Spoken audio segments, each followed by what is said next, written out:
안녕하세요. 늘 스스로를 굳세우면서 험난한 인생을 살아온 여자입니다. 제가 이런 말을 하면 보통 분들은 애늙은이 같은 소리를 한다고 해요. 하지만 인생 풍파가 나이 가리고 찾아오는 건 아니지 않습니까? 그래서 제 인생이 어릴 때부터 풍파가 심했던 것 같아요. 남들한테는 당연하게 있는 게 저한테는 부족하거나 없었어요. 특히 저한테 아빠라는 존재는 없는 존재나 다름없었습니다. 아빠는 술만 마시면 엄마를 폭행하는 사람이었어요. 특히 경제적으로 무능력했던 아빠는 엄마한테 늘 돈 타령을 일삼으면서 소리쳤습니다. 돈 내놔. 맨날 돈 벌어서 어디다 쓰길래 돈이 없어? 당신이 돈을 안 벌어오니까 돈이 없지. 내가 벌어서 이 집 월세 내고 우리 지혜 먹이고 입히고 있는 거 몰라? 당신이 한 번이라도 생활비 준 적 있어? 뭐야? 이게 지금 나한테 말 대답을 해? 아빠는 술에 취하면 엄마한테 매일같이 화를 냈어요. 특히 돈이 없다고 하면 때리기까지 하던 사람이었습니다. 백수였던 아빠가 술까지 마시고 행패를 부리는데도 엄마는 그저 참으셨어요. 제가 기억하던 때는 유치원에 다닐 때였는데 집에만 가면 술에 취해 있던 아빠가 트라우마로 남았던 것 같아요. 그 이후에도 엄마한테 술주정을 일삼는 아빠 때문에 집은 지옥이나 다름없었습니다. 저녁에 가족들이 다 모이면 화기애애한 게 아니라 살얼음판을 걷는 것 같았어요. 그러다 제가 초등학교 1학년이 됐을 때 사고가 터진 거예요. 집에서 다 같이 저녁을 먹고 있는데 제가 젓가락질이 좀 서툴렀어요. 그런데 그런 저를 보더니 아빠가 소리치면서 말하는 겁니다.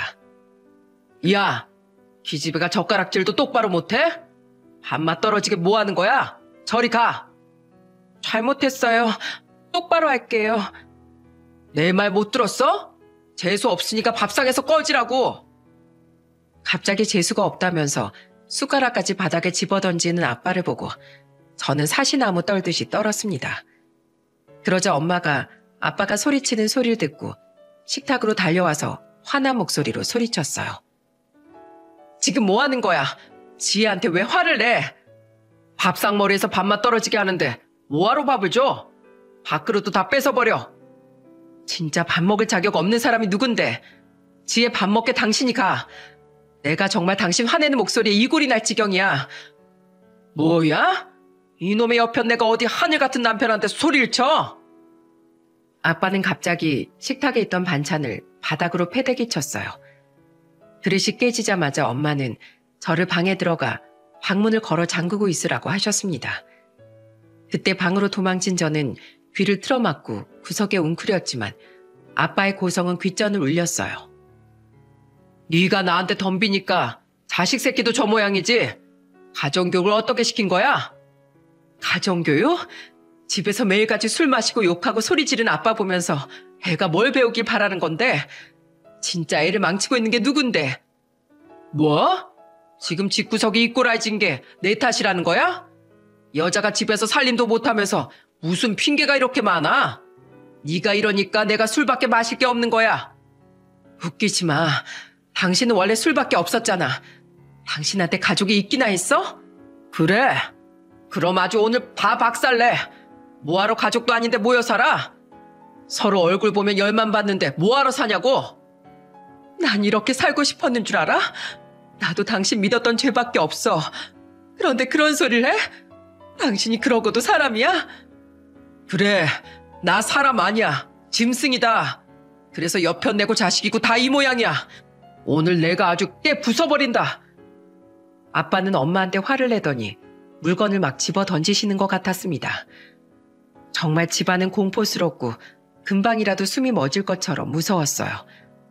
몇 시간 정도 엄마와 아빠가 싸우는 소리가 들렸고 그 후 조용해졌을 때 저는 밖으로 나왔습니다. 나와보니까 아빠는 이미 집을 나간 상태였고 엄마는 혼자서 거실에서 울고 계셨어요. 그때 저는 엄마를 안아주며 말했습니다. 엄마, 괜찮아? 올해 상처 났어. 괜찮아. 지혜는 괜찮아? 놀랬지? 엄마가 미안해. 난 괜찮아. 엄마 힘들지? 우리 그냥 둘이 살자. 나 아빠 너무 무서워. 엄마랑 둘이 살고 싶어. 우리 지혜, 아빠 없어도 괜찮겠어? 엄마랑 둘이 살면 지혜 가족 사진 엄마랑 둘뿐인데 진짜 괜찮아? 난 엄마만 있으면 돼. 그래서 엄마가 이렇게 아프고 다치고 힘들어하는 거 너무 힘들어. 그냥 엄마랑 둘이 살고 싶어. 그래, 지혜야. 엄마가 다 이해했어.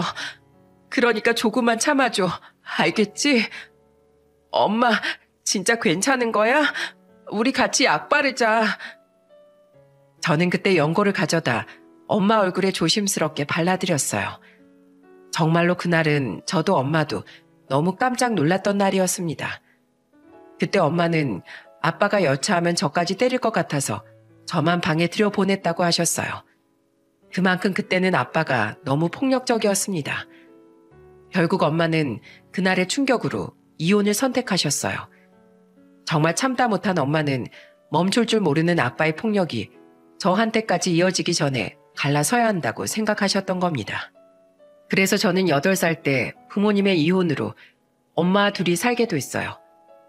그런데 아빠란 인간은 이혼하고 나서 한 번도 찾아온 적이 없었습니다.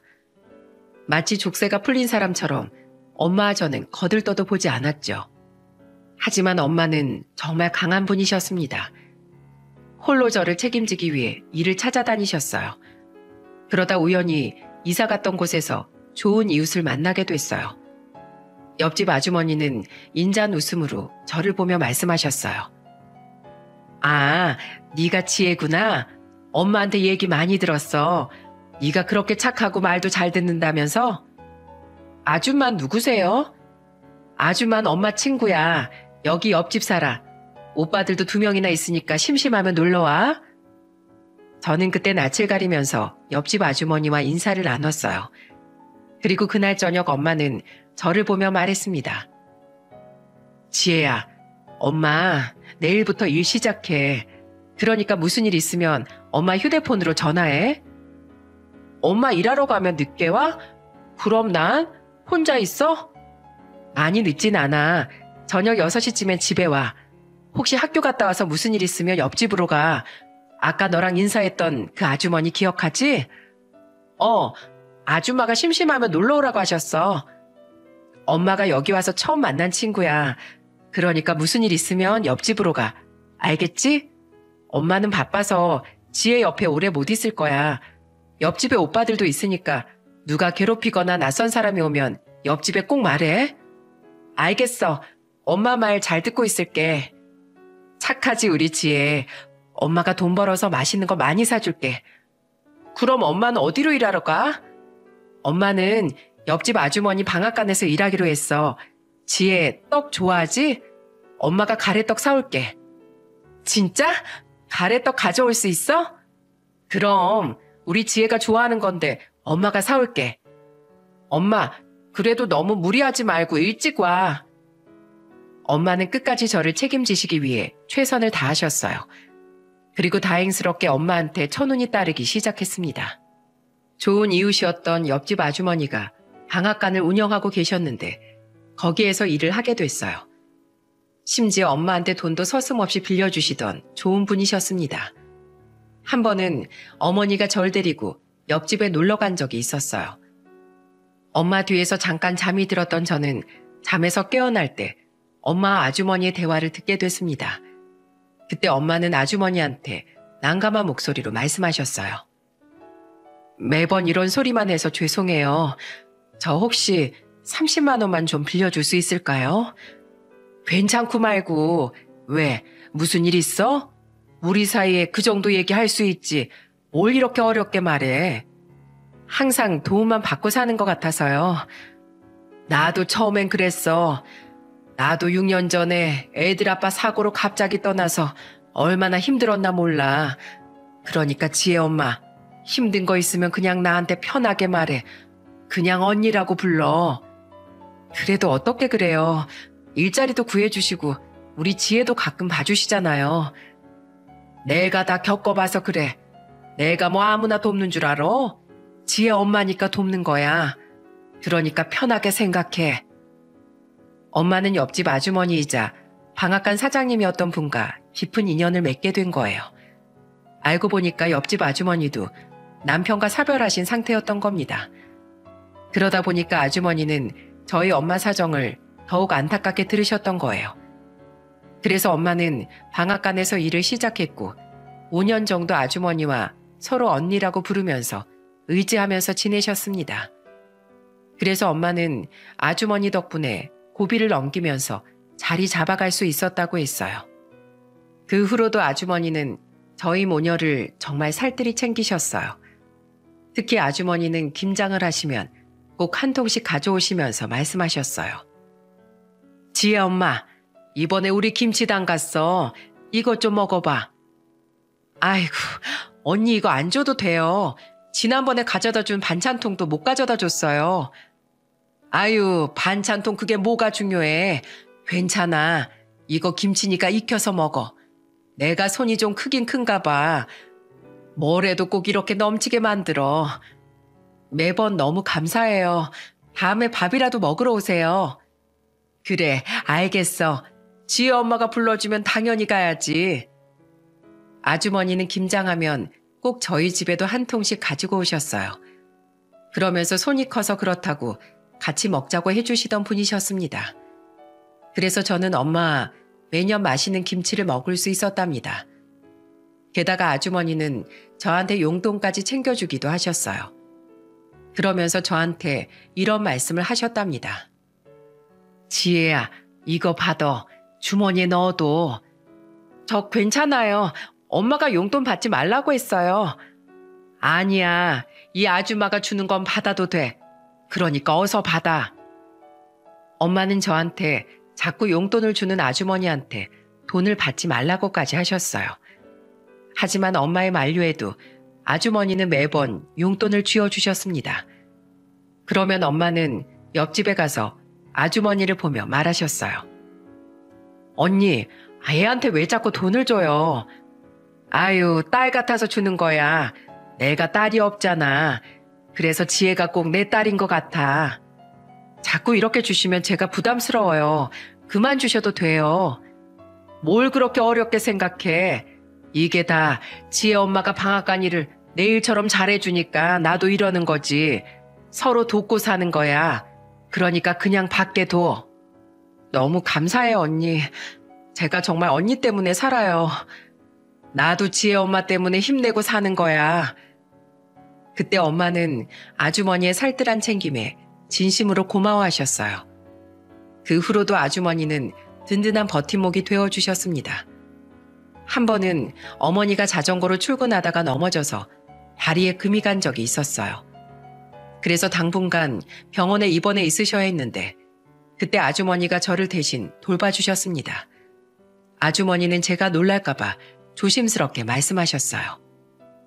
지혜야, 엄마가 병원에서 잠시 치료를 받아야 하는데 지혜가 아줌마랑 잘 있어야 금방 나으실 것 같아. 그러니까 당분간 아줌마랑 지내볼까? 엄마가 많이 안 좋아요? 아니야. 잠시 누워서 좀 쉬면 금방 나을 거야. 그러니까 아줌마랑 같이 놀고 있자. 지혜 뭐 먹고 싶어? 뭘 좋아하니? 저 김치볶음밥이요. 그래, 아줌마도 김치볶음밥 제일 좋아하는데 그럼 같이 먹자. 우와! 저는 아주머니와 보내는 시간이 점점 좋아졌어요. 그리고 아주머니가 저를 돌봐준 덕분에 엄마는 병원에서 건강에만 집중할 수 있었습니다.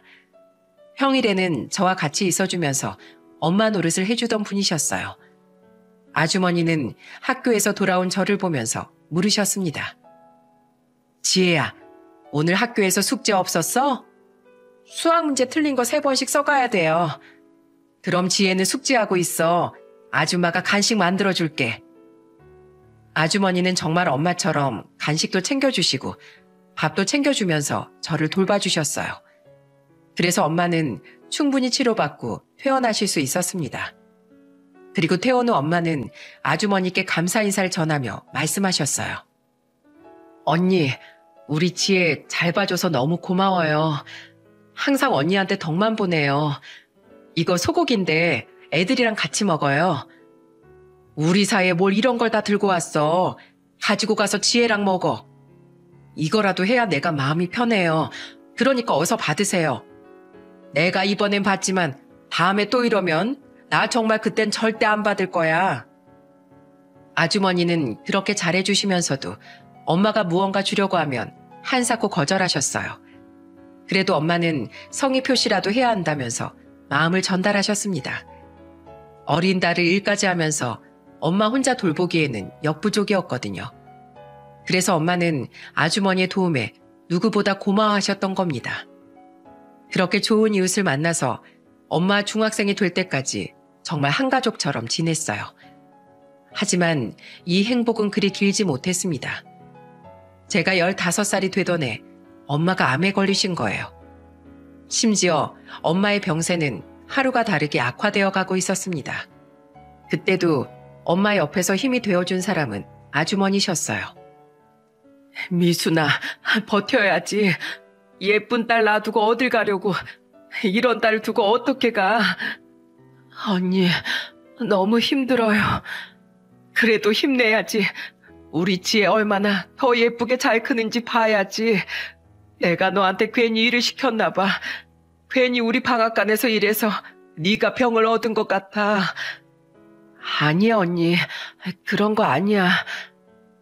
엄마는 아주머니의 말에 눈물만 흘리셨습니다. 힘없이 눈물만 흘리는 엄마의 손을 아주머니는 꼭 잡아주셨습니다. 그때도 엄마 곁을 굳건히 지켜준 분은 아주머니셨어요. 하지만 엄마는 6개월 정도 힘든 치료를 받으셨지만 점점 가망이 없다는 말만 들려왔습니다. 그러다 결국 의사가 저와 아주머니를 보며 끝내 듣고 싶지 않았던 말을 하셨어요. 더 이상은 힘듭니다. 보호자분들께서 마음의 준비를 하시는 게 좋겠습니다. 그 말을 듣고 아주머니는 다리에 힘이 풀려서 주저앉으셨습니다. 그때 엄마가 마지막으로 제 손을 잡고 힘겨운 목소리로 했던 말이 지금도 귀에 들리는 것 같아요. 지혜야, 엄마가 너무 못났지? 더 좋은 집안에서 태어났으면 우리 지혜 하고 싶은 거, 먹고 싶은 거 다 하면서 컸을 텐데 미안해. 그래도 우리 지혜 씩씩하고 누구보다 밝고 건강하게 잘 자라줘서 고마워. 그리고 우리 지혜는 절대 엄마 같은 삶을 살지 마. 우리 지혜 앞날에는 좋은 일만 있었으면 좋겠다. 그게 이 엄마 소원이야. 엄마, 알겠으니까 그만 말해. 제발 숨 쉬어 빨리. 정신 차려. 나 엄마 없으면 못 산단 말이야. 엄마의 숨이 점점 거칠어지는 것을 보고 저는 하염없이 울었습니다. 하지만 엄마는 삶의 끈을 놓아가고 있었어요. 그때 아주머니는 엄마 손을 잡고 흐느껴 울면서 말했어요. 미순아, 한평생 고생 많았어. 한많은 인생 뒤로 하고 이제 편히 눈 감아. 내가 지혜는 책임질게. 평생 책임질게. 그러니까 이제 편히 쉬어.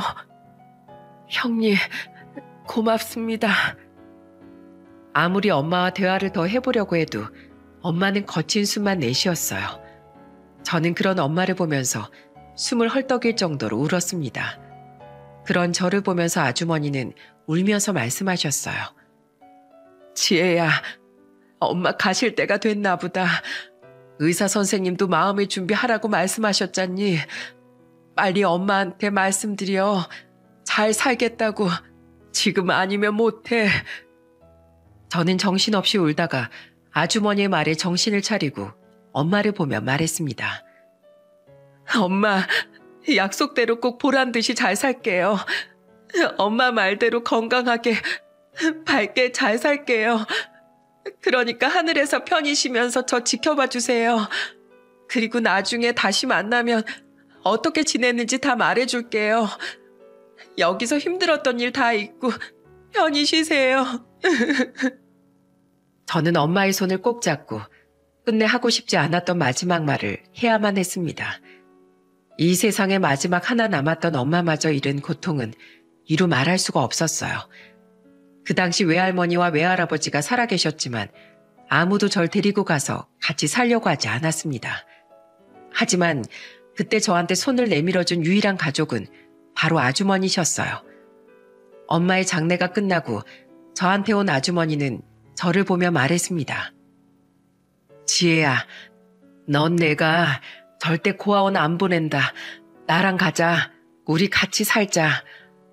아주머니, 왜 저한테 이렇게 잘해주세요? 잘해주다니. 넌 내 딸이나 다름없어. 네 엄마가 언니 하면서 항상 날 웃게 해준 사람이야. 근데 그런 동생 딸 자식한테 내 방 한 칸 못 내어주겠니? 정말 감사합니다. 나도 남편이 사고로 하루아침에 떠나서 네 아픔 잘 알아. 그러니까 나랑 그냥 살아보자. 네 엄마가 나한테도 참 든든한 사람이었어. 그러니까 우리 서로 의지하며 살자꾸나. 아주머니는 그동안 엄마와 둘이 서로 의지하면서 살았던 겁니다. 그래서 아주머니는 그날부터 의식주를 다 책임져 주셨어요. 아주머니는 제가 고등학교에 입학할 때도 교복까지 손수 사주셨습니다. 게다가 사계절 옷도 잘 챙겨주시고 용돈이나 학비까지도 챙겨주셨어요. 심지어 제가 원하던 대학에 입학했을 때는 등록금까지 내주시면서 말씀하셨습니다. 지혜야, 등록금 납부일이 오늘까지지? 아줌마가 다 냈어. 공부만 열심히 해. 알겠지? 아주머니, 고맙습니다. 이 은혜 꼭 갚겠습니다. 은혜는 무슨 은혜야. 넌 내 자식이나 다름없다니까. 편하게 생각해. 제가 꼭 보답할게요. 열심히 공부해서 꼭 잘 해볼게요. 저는 그렇게 아주머니의 아낌없는 지원 덕분에 4년제 대학교 졸업장을 당당하게 받을 수 있었어요. 심지어 대학교 생활 내내 용돈에 생활비까지 정말 친엄마처럼 절 챙겨주셨어요. 아주머니한테 걸려온 전화를 받으면 첫 마디는 이거였어요. 지혜야, 너 돈 있어? 밥값이랑 책값 같은 거 다 있는 거야? 아, 네, 있어요.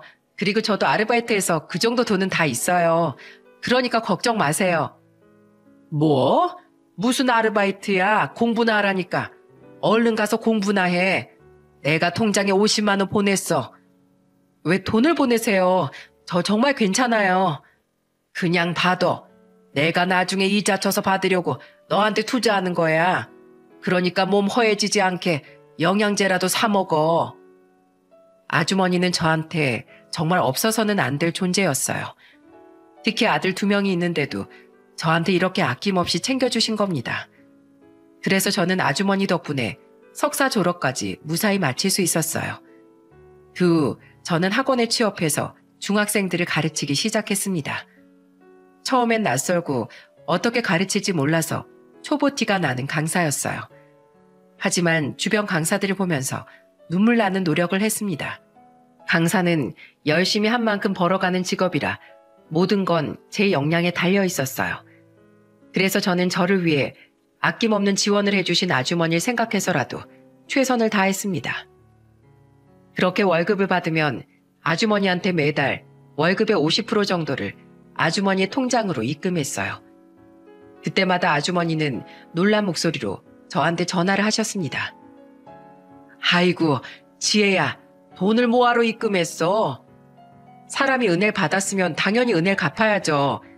아주머니 이제 방앗간도 정리하실 거라면서요. 나중에 아드님들 장가라도 보내려면 이 돈 다 잘 저금해 두세요.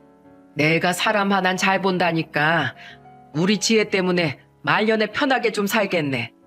그래도 돈 없는데 억지로 보낼 필요 없어. 알겠지? 그럼요. 전혀 무리 안 되니까 편하게 받으세요. 저는 아주머니께 은혜를 갚을 수 있다는 게 너무 행복했어요.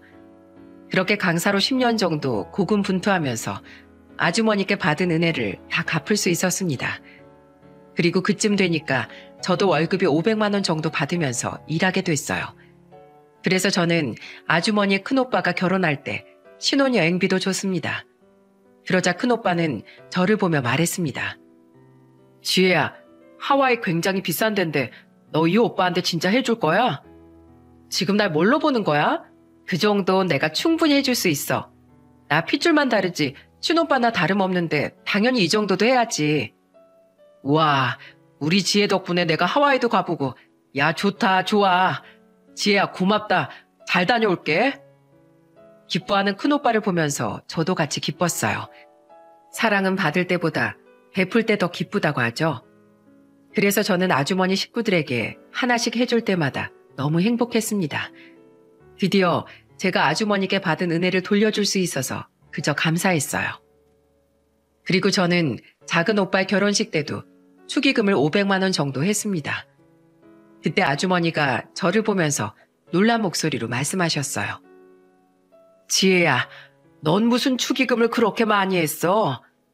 에이, 친오빠나 다름없는데 그 정도는 해야죠. 그게 제 마음이 편해서 그래요. 우리 지혜가 신경을 많이 썼네.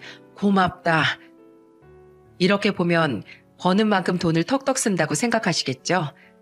하지만 저는 짠순이라고 불릴 만큼 돈을 아끼는 타입이었어요. 마트에 가서도 단돈 100원이라도 비교하고 사는 편이었죠. 그런데 제가 돈을 아끼지 않는 유일한 사람들이 아주머니 식구들이었어요. 정말 제 모든 걸 준다 해도 아깝지 않을 것 같았습니다. 그만큼 저한테는 가족 같은 사람들이었기 때문이에요. 그렇게 앞만 보고 달리던 중 저는 남편을 만나게 됐습니다.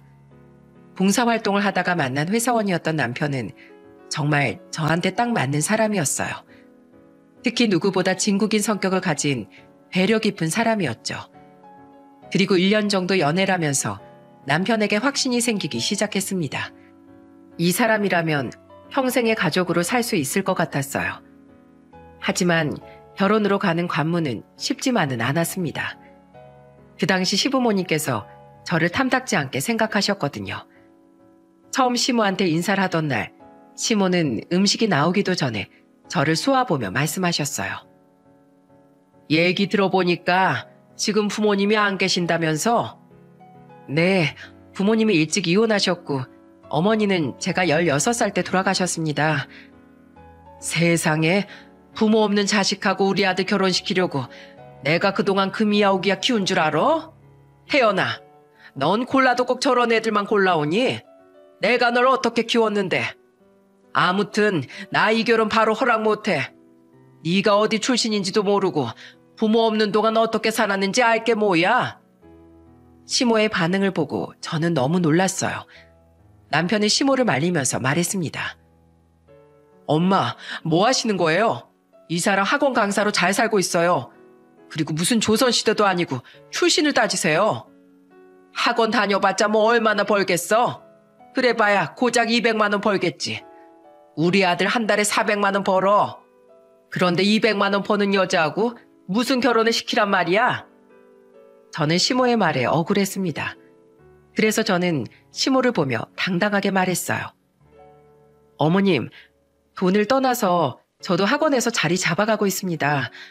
그리고 부모님 없이 자랐지만 부끄러운 짓 한 적 없습니다. 죄 없는 저희 부모님까지 그런 식으로 말씀하지 말아주세요.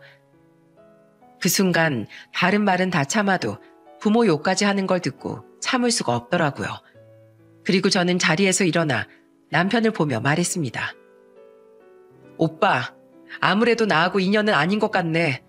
보자마자 이렇게 무례하게 날 무시하는 분을 난 시어머니라고 부를 수가 없어.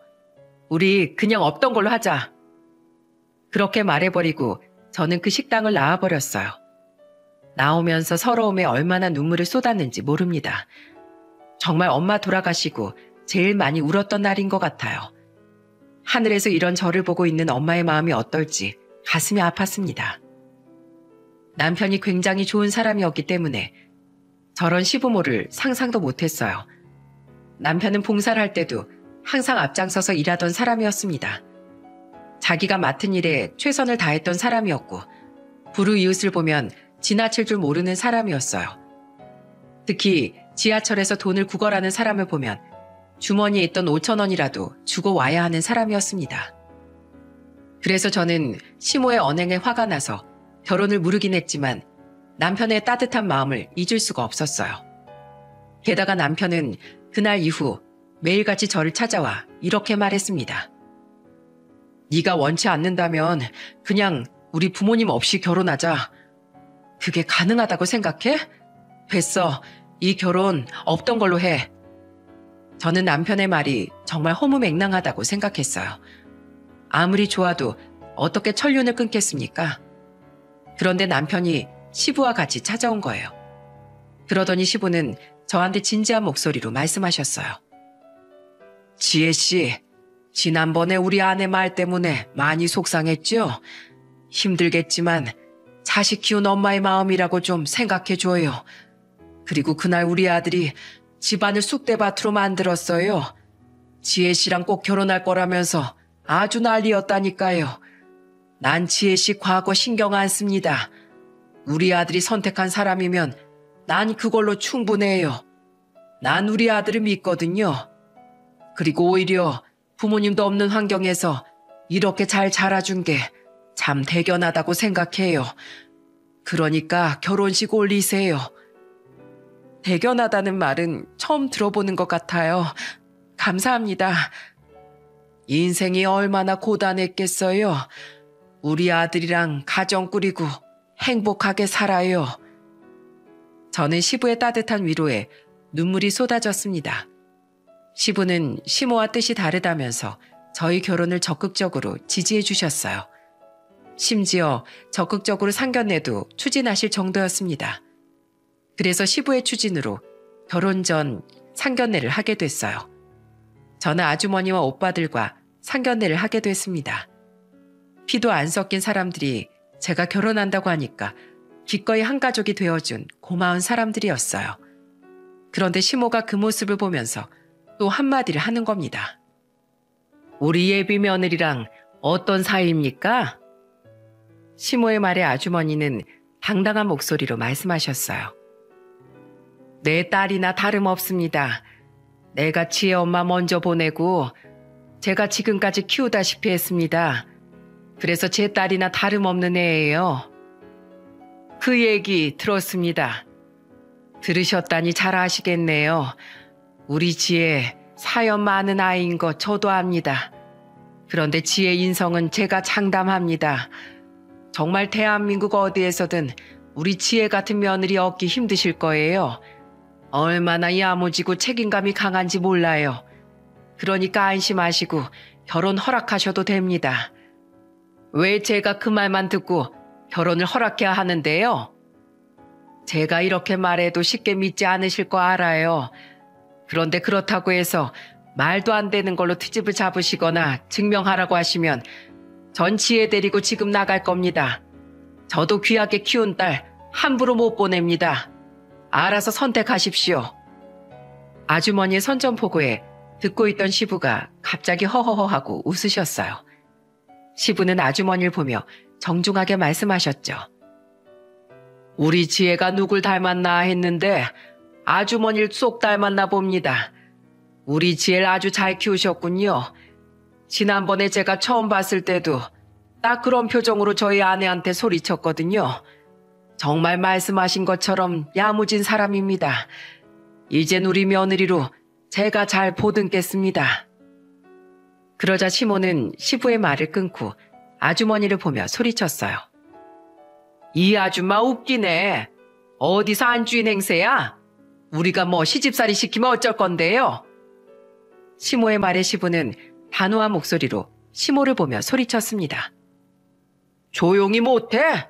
당신이야말로 이게 뭐하는 짓이야? 난 이 결혼 반대야. 나 없이 어디 결혼식 해봐. 결국 시모는 분에 못 이겨서 자리까지 박차고 나갔어요. 하지만 시부는 침착하게 다시 대화를 이어나갔습니다. 그러면서 아주머니를 보며 말씀하셨어요.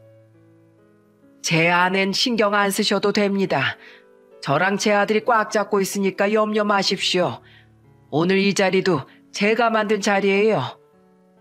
시부는 아주머니께 걱정하지 말라면서 몇 번이나 말씀하셨습니다. 그렇게 시부의 말대로 결혼식은 시모 없이 올리기로 했어요.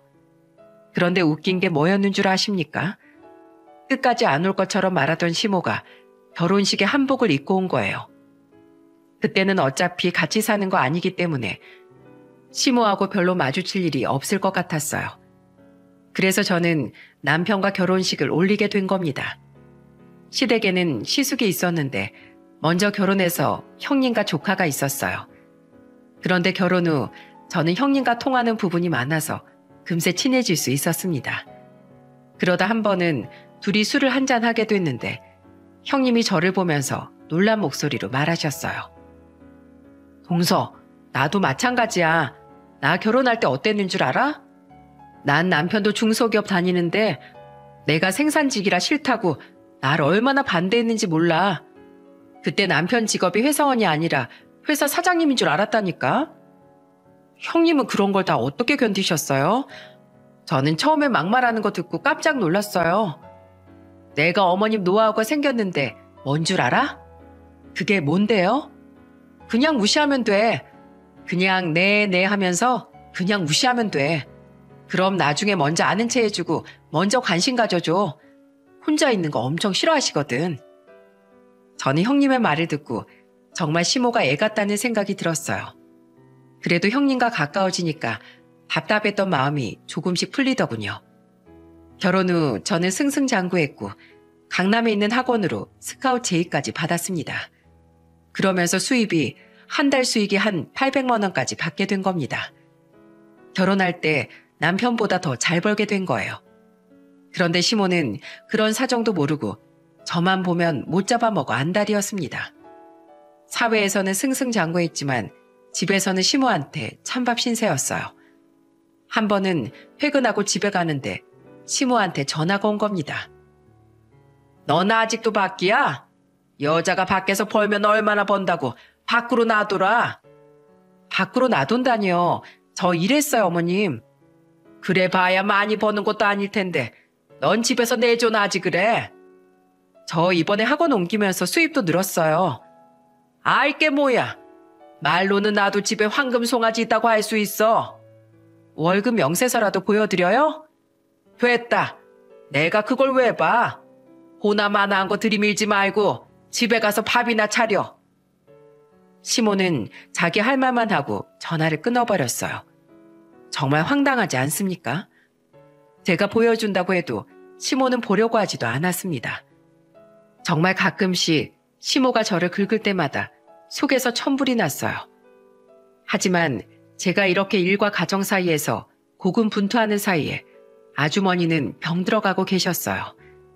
지병을 앓으시던 아주머니가 투병 끝에 고비가 오신 거예요. 그때 저는 수업을 취소하고 병원으로 달려갔습니다. 그리고 아주머니의 마지막을 지키려고 했어요. 그때 아주머니께서 손을 잡아주면서 저한테 말씀하셨어요. 지혜야, 난 네가 너무 자랑스럽다. 이제 하늘나라 가면 너 잘 컸다고 네 엄마한테 말할 수 있겠어. 지금 잘 살고 있다고 이런 말을 할 수 있어서 너무 기쁘구나. 아주머니, 그동안 정말 감사했어요. 저한테 정말 은인이나 다름없으세요. 저 절대 잊지 못할 거예요. 감사합니다. 제 말에 아주머니는 마지막 눈물을 흘리셨어요. 그리고 아주머니는 70 초반의 나이에 세상을 떠나고 말았습니다. 그때 정말로 땅이 꺼지고 하늘이 무너지는 것 같았어요. 아주머니 장례를 치르면서 저는 조의금으로 1,000만 원이나 할 정도로 정말 은혜를 다 갚고 싶었습니다. 남편이 저를 걱정할 만큼 하염없이 울었던 것 같아요. 하지만 아무리 울어도 아주머니가 떠났다는 사실은 변하지 않는 사실이었어요. 그걸 인정하는 시간이 너무도 오래 걸렸던 것 같아요. 그렇게 모든 장례를 마치고 저는 집에서 지친 몸을 뉘었어요. 그런데 시모한테 전화가 오더니 황당한 소리를 하는 겁니다. 너 조의금 얼마나 했어? 네? 그건 왜 물어보세요? 그냥 말해봐. 얼마나 했냐고. 1,000만 원 했는데요. 뭐? 1,000만 원? 내 아들 돈으로 사치를 해? 너 미쳤어? 요즘 세상에 조의금으로 1,000만 원 하는 사람이 어딨어? 네 친엄마도 아니잖아. 그 돈이면 우리 아들이 3달 동안 고생해야 되는 돈이잖아. 차라리 돈 가지고 해외여행 보냈으면 얼마나 좋아. 필요 없고 당장 돈 갖고 와. 그 집 오빠들이랑 오빠 동생 하면서 지낸다며 먹고 살기 힘들다고 말하고 가져와. 잘못 낸 거라고 해. 이게 지금 사람이 할 소리입니까? 저는 너무 화가 나서 시모한테 소리쳤어요. 그게 왜 본인 아드님 돈이라고 생각하세요? 제 돈으로 제가 사랑하는 우리 아주머니께 마지막으로 해드린 거라고요. 네가 한 달에 얼마나 번다고 그런 돈을 내? 진짜 어이가 없네요. 많이 벌어야 많이 내는 건가요? 사람이 마음을 왜 그렇게 쓰세요? 그리고 아드님보다 돈 더 잘 버니까 제발 좀 이제 신경 좀 끄세요. 대체 저한테 왜 이러시는 거예요? 저는요, 아주머니 아니었으면 평생 길거리에 전전하면서 겨우 입에 풀칠만 하고 살았을 거예요. 가족의 따뜻함이 뭔지도 모르고 고아로 컸을 거라고요. 슬픔에 빠져있는 사람한테 위로는 못할 망정 저한테 대체 왜 그러시냐고요. 정말 지겹네요. 끊겠습니다. 저는 시모의 전화에 악을 쓰며 화를 내다가 끊어버렸습니다. 그때부터 저는 떠난 아주머니가 더 그리워지기 시작했어요. 이런 상황에 아주머니가 계셨다면 든든하게 제 곁을 지켜주셨을 것 같았습니다. 그래서 저는 아주머니와 여행하면서 찍었던 사진, 그리고 몇 개의 영상을 보다가 품에 안고 목 놓아 울었어요. 내 마음속에 우리 어머니와 같은 분이셨거든요. 그리고 그 순간 귀에 환청이 들리는 것 같았습니다. 지혜야, 밥은 먹었어? 영양제도 꼭 챙겨 먹어야지. 오늘 비 온다는데 나가기 전에 우산 꼭 챙겨가. 그때도 저는 아주머니와 보낸 시간을 그리워하면서 식음을 전폐할 정도였습니다. 남편은 그런 저를 보면서 걱정하는 목소리로 말했어요. 여보, 뭐라도 먹어야지. 미음이라도 좀 먹어. 밥 먹으라는 말 좀 그만해. 내가 식충이야? 당신 홀몸도 아니잖아. 어서 좀 먹어. 못 먹겠어. 못 먹겠다고. 저는 그 당시 첫째를 임신 중이었어요. 슬픔에 밥이 안 넘어가서 더없이 힘들었습니다. 답답한 마음에 괜히 남편한테 화까지 냈어요. 그래도 남편은 그런 저를 이해해주고 저를 위로해주려고 했습니다. 하지만 그런 와중에도 시모는 정말 집요하게 저를 괴롭혔어요. 학원까지 쉬고 있는 저한테 문자로 이런 내용을 보낸 거예요. 너 1,000만 원 받아왔어? 증거사진 어서 보내. 그 문자 하나에 저는 눈이 뒤집혔습니다. 그래서 저는 시모한테 전화해 화를 내며 말했어요. 저 더 이상 이제 어머님 며느리 안 하겠습니다. 이렇게 더는 못 하겠어요. 당신 때문에 이혼할 거니까 그렇게 아세요. 뭐야? 지금 내 핑계를 대는 거야? 네가 뭔데 이혼을 입에 올려? 이혼해도 우리 아들이 먼저 한다. 어디서 출신도 천한 게 함부로 먼저 이혼을 하겠대? 네, 그러니까 그만하겠습니다. 그러니까 귀한 아드님 데리고 평생 사세요. 그때 시모와의 전화는 자동으로 녹음되고 있었어요. 그리고 시모의 폭언이 담긴 녹음을 남편한테 바로 전송했습니다. 그리고 그 녹음을 들은 남편이 저한테 놀란 목소리로 전화를 했더군요. 여보, 내가 정말 미안해. 이런 일 없게 하겠다고 했는데 미안해. 당신은 신경 쓰지 마. 내가 알아서 할게. 그리고 번호도 차단해. 저는 남편의 말에 정말로 시모의 번호를 차단해버렸습니다. 그리고 남편은 정말로 시댁을 뒤엎어버렸던 거예요. 제가 임신 중인 걸 다 아는데도 저런 폭언을 했던 시모한테 너무 화가 났다고 했어요. 그때 남편은 시모한테 이런 말을 했다고 했습니다. 더 이상 며느리 찾지 마세요. 더 이상 엄마 같은 시어머니 때문에 아내뿐 아니라 손자까지 잃고 싶으세요? 내 아내한테 연락하지 마세요. 한 번만 더 연락해서 출신이 천하다고 하시면 저도 어머니 안 볼 겁니다. 남편의 말에 시모는 겁을 잔뜩 먹었고 결국 시부가 나서서 말렸다고 하더군요. 태연아, 미안하다. 다 내 잘못이다. 그러니까 넌 어서 가서 며느리를 챙겨라. 그래서 남편과 저는 그 후로 시댁에는 얼씬도 하지 않았어요. 하지만 제가 시댁에 안 가니까 불똥은 형님한테 튀기 시작한 겁니다. 정말 시모는 누구를 비꼬지 않으면 무사는 사람 같았어요. 형님한테 시모는 비아냥거리면서 이런 말까지 했다고 했습니다. 넌 왜 집에서 놀고 먹어? 우리 아들 등골 빼먹고 살 거야? 아무 공장이나 가서 일해. 언제는 집구석에서 살림이라 하라면서요. 이 정도 살림했으면 됐잖아. 어서 나가서 일해. 진짜 왜 이러세요? 그냥 제가 싫다면 싫다고 하세요. 저도 며느리 반납하겠습니다. 앞으로 제 사고 뭐고 다 혼자 해보세요. 결국 형님도 며느리 사표 내겠다면서 시댁과 담을 쌓기 시작한 거예요. 결국 시모는 그렇게 완전히 혼자가 되고 말았어요. 시부도 그런 시모를 보면서 답답하다고 입만 열면 말하더군요. 저는 형님과 자매처럼 지내고 있지만 시모는 안 본 지 벌써 2년이 다 되어가요. 그래도 남편과 시숙은 아들이니까 명절 때도 가고 있습니다. 그런데 이제는 며느리가 없으니까 아들 붙잡고 이런 말을 한다고 하는 겁니다. 내가 자식 새끼를 잘못 키웠다. 서러워서 못 살겠어. 며느리한테 무시당하고 내가 죽어야 돼. 남편은 결국 보다 못해 시모를 보고 한마디 했다고 했습니다. 어머니, 이런 게 다 인과응보라는 거예요. 먼저 따뜻한 말 한마디라도 며느리한테 해줬으면 이런 일이 있었겠어요? 형수님하고 아내는 어머니가 그렇게만 안 했어도 정말 우리 집에 잘했을 사람들이에요. 아시겠어요? 너도 내 탓하는 거야? 이런 망할 놈. 저도 어머니가 힘든데 아내는 오죽하겠어요. 더 이상 우리도 힘이 없어요. 어머니가 가서 잘못했다고 사과하세요. 전화라도 하시라고요. 그렇게 시모는 남편의 방법으로 저한테 전화를 하셨더군요. 그런데 시모가 저한테 뭐라는 줄 아십니까? 희애야, 내가 잘못했다. 나 제사도 혼자 지내기 힘들고 네가 너무 필요해. 어머님은 며느리 이렇게 무시하면서 왜 제사 음식 만들 때만 찾으세요? 이럴 때만 필요하신가 보네요. 어머님 혼자 다 하세요. 잘난 아드님들한테 차려주라고 하세요.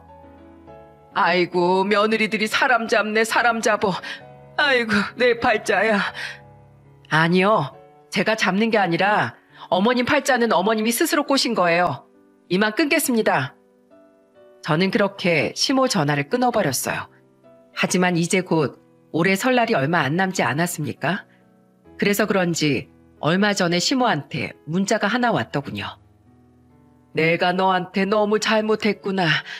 같은 여자로서 그러면 안 됐는데 미안하다. 너무 우리 아들 생각만 했던 것 같아. 워낙 애들을 힘들게 키우다 보니까 내 욕심이 과했어. 한 번만 나 용서해주면 안 되겠니? 이런 문자가 왔는데 저는 아직 답장하고 있지 않고 있어요.